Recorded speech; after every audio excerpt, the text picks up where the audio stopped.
Faoliyatimizdagi yana bir ruminatamiya bu ham og'ir holatda, sabab 8 oylik bo'g'oz, ichida metal detektor bilan tekshirilganda metal bor deb aniqlandi.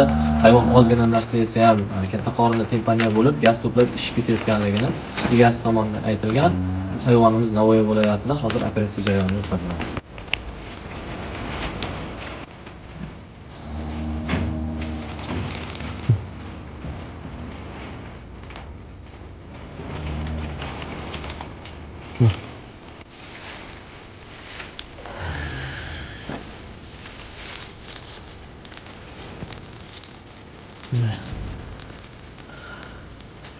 Sen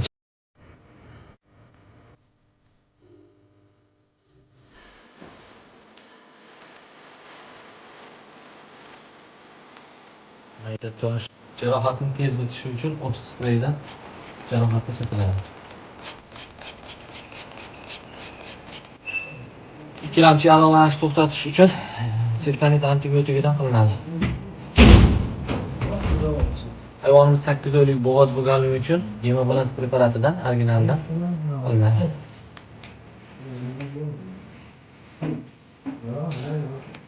8 oylik bo'g'oz eston sigirimizda ruminatamiya jarayoni o'tkazildi. Ruminatamiya paytida o'sha oshqozondan sim, metal jismlar, mayda toshlar olib tashlandi. Hayvonimizning operatsiyadan keyingi holati hozircha yaxshi.